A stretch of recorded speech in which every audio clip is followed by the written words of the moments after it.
everybody. Hope you guys are having a great day.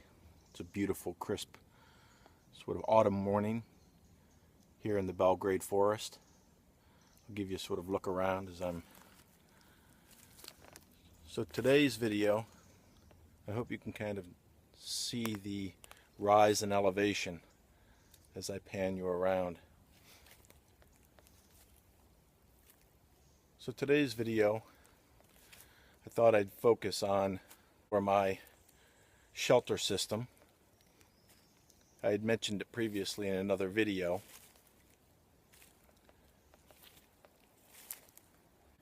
Originally I was going to go with a hammock when I was going to be by myself with a tarp. I had a Grand Trunk Skeeter Beater hammock. Then I was going to pair that with a 10x10 AquaQuest tarp. And I was also going to carry a Bibbler hoop bivy for really inclement weather.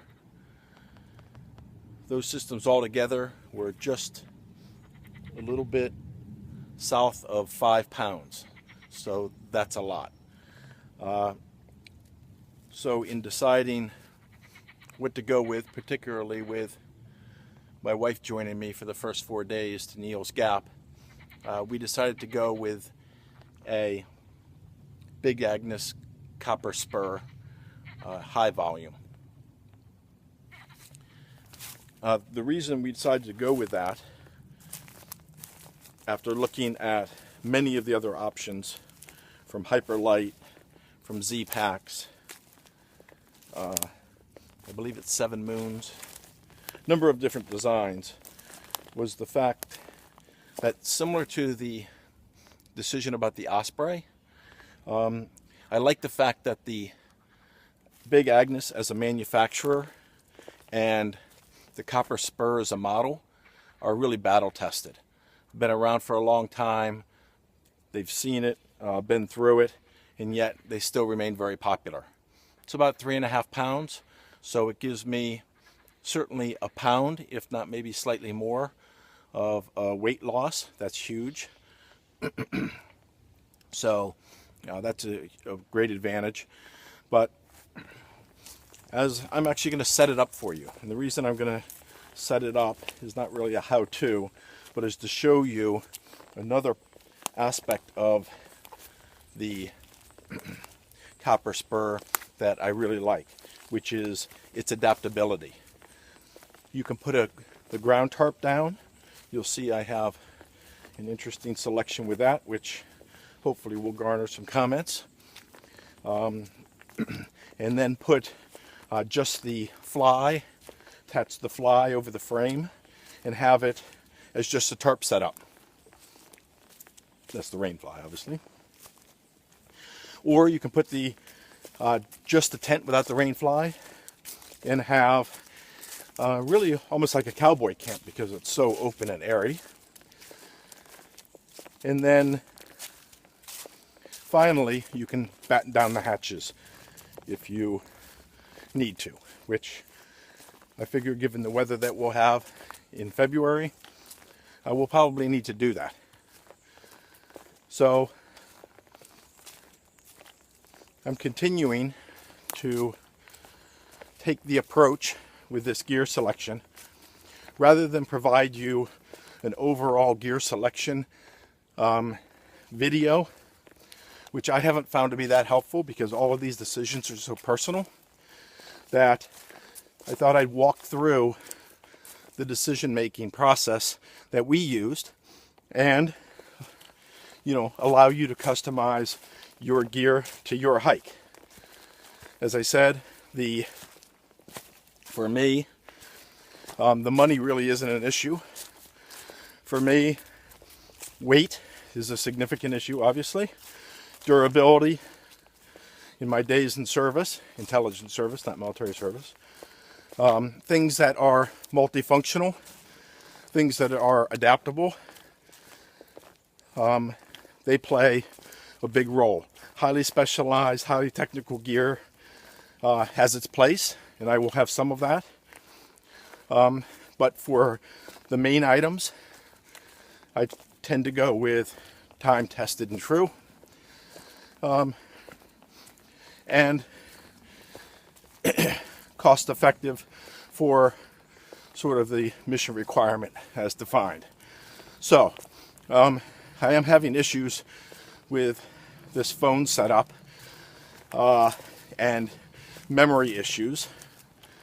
So I'm going to sort of jump in and out of this in order to cover the time and not run out of storage space. So cut off right now. I'll come back up with the copper spur HV in its first setup and just walk you through the different reasons that I chose that particular tent. Okay, see you in a minute. Okay, for my ground cover, I've decided to go with the multi-purpose poncho. Now again, we're just trying it out, but I'm looking at the poncho because not only is it rain gear, it's a pack cover, and it's a ground cloth. So it's heavier than any one of those individually and a lot lighter than all of them put together. Now let me show you its first use as far as for the shelter system. Okay, a couple things I want to show you about the poncho, this mil-spec poncho, before we look at it as a ground sheet. Of course, it has a hood with a drawstring. It has these snouts along the sides. Not sure if you can see that, but so that cinches it down. And then further, it has a waist cinch to stop the fly up. And with the snouts going all the way to the bottom, that too holds the poncho down, which is one of the most significant shortcomings of the poncho. So let me set it up as a ground sheet. Okay, so it's a little lopsided, but just for demonstration purposes, you know, I can obviously tweak it and set it up. My point here, though, is really sort of just to show you that it can be set up just as a tarp. This is obviously the vestibule and the doors. Little toggle to hold them open so that you can see.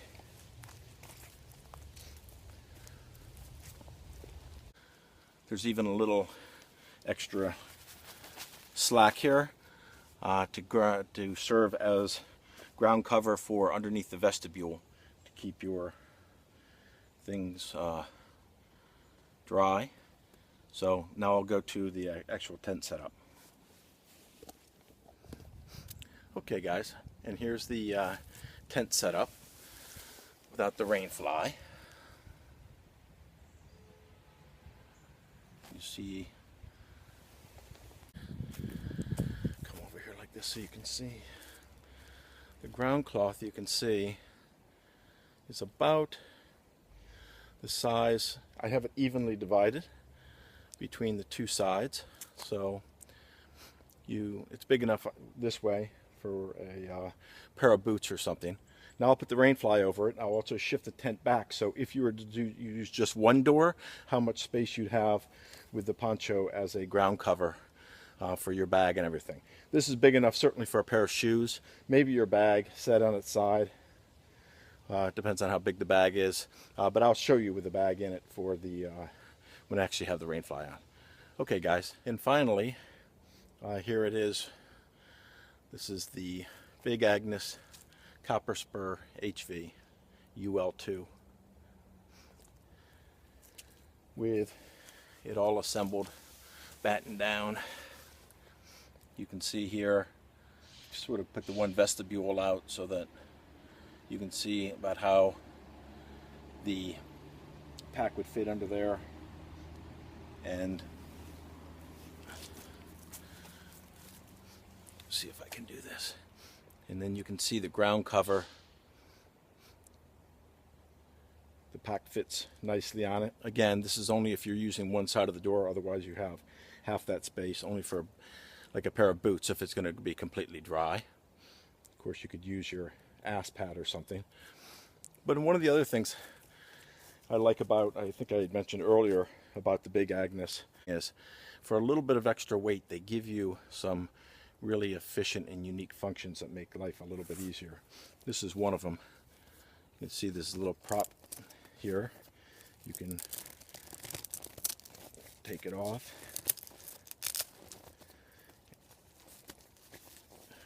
And batten it down. This would obviously fit underneath, but just for the sake of purpose of quickly showing you.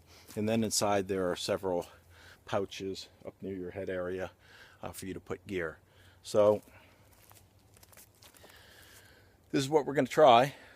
We'll start out with.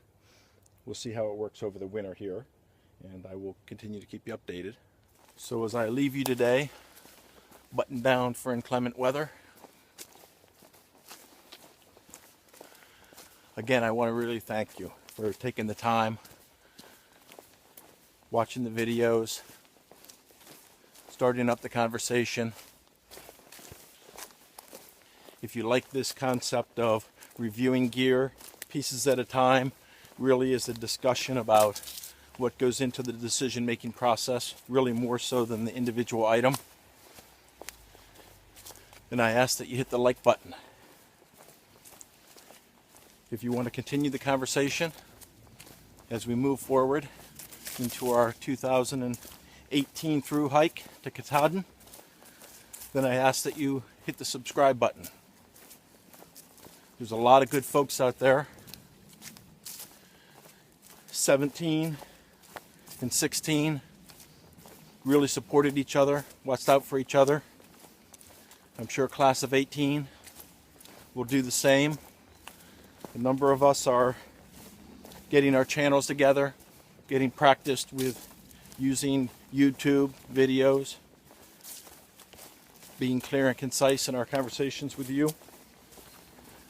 And hopefully we'll support each other and see each other out on the trail and tip a cold one back, either in presence or in spirit, when we reach Katahdin.